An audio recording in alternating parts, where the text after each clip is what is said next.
Hey, it's Michael at Treveria, and in this series, what I want to be able to talk about is to be able to how to shorten the sales cycle. Now, again, this series is focusing on one simple thing, and that is shortening your sales or your marketing cycle. What is a sales cycle? Well, if you recall in my last video series, How to Be Able to Sell, we talk about a sales process. Now, a sales process is a process that you will follow in order to be able to execute a sale. So, for example, a sales process is defined in my How to Sell series, starts off pretty much with the basic research. That's researching the company before we visit them. Once we've done the research, then what we're going to want to do is to be able to ask the key questions on that first introductory meeting. Once we gathered enough information on that meeting, we're going to be able to move on to the third phase, which is to be able to give the presentation. So let's say, for example, we do the presentation about our services, and then the next phase is when we do what we call a demonstration. A demonstration, whether it's a live demo or something that we can show them right there and then, like a how-to series.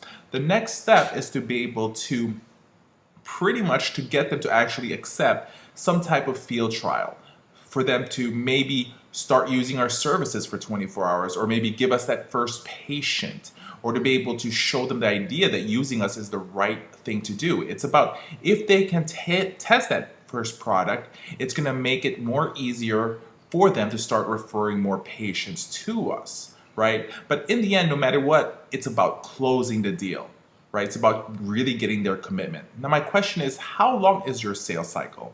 Right? Now, everyone else's sales cycle is different. The question here right now is your sales cycle. How long does it take to you for you to be able to visit a client and get them to give you a referral? But the most important thing is to be able to shorten that sales cycle, because if we can shorten that, if we can shorten the sales cycle, we have more abilities to be able to then go to more facilities, right? To go more potential referral sources.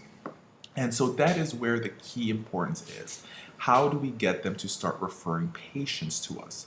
Because let me tell you this, it is very rare for you to be able to go to a referral source, a potential referral source, and actually get that referral that very first visit.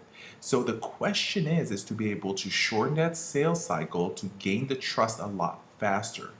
In this industry, me being in this for more than a decade, and at the same time as training thousands of people, questioning multiple people, what we have seen, it takes around between 5 to 7 visits before you can actually start getting somebody to even give you the opportunity for you to be able to even get that first referral. And sometimes those first referrals that you get are some of the hardest patients, some of the hardest clients that you'll ever get to use or ever service. And the reason for that is they're even testing us. How are we going to do with this? Sometimes the patients that they give us are patients that even other agencies are not even wanting to take already. These agencies that are already being referred to by that potential or that particular referral source.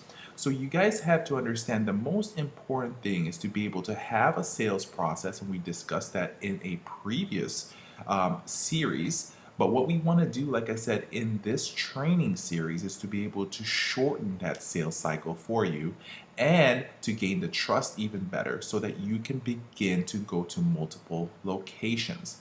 Remember, we talked about making sure that you categorize the potential referral sources in the previous series, right? You need to be able to put them into several categories. Are they pretty much somebody that's a B2B or a B2C, right? But typically, if you're in the home health industry, the medical side, you are really dealing with B2B services, meaning you're dealing with the physicians. That means you're dealing with the hospitals, you're dealing with the SNFs, you're dealing with the outside therapy companies, you're dealing with assisted living communities. And then typically for home care, we're more likely going to be targeting B2C, which is directly to the consumer type. The consumers that's going to be calling you, the daughter, the son, the granddaughter, the grandson who's trying to get their grandparents or parents into, non-medical home care services. Either or, you need to be able to categorize them, and then you need to be able to prioritize them. Once you shorten your sales cycle, right, then you get better at what you're doing. But let me also add this note to you guys. Your marketers shouldn't be the only person that should be involved in the whole sales cycle, the whole marketing of your company.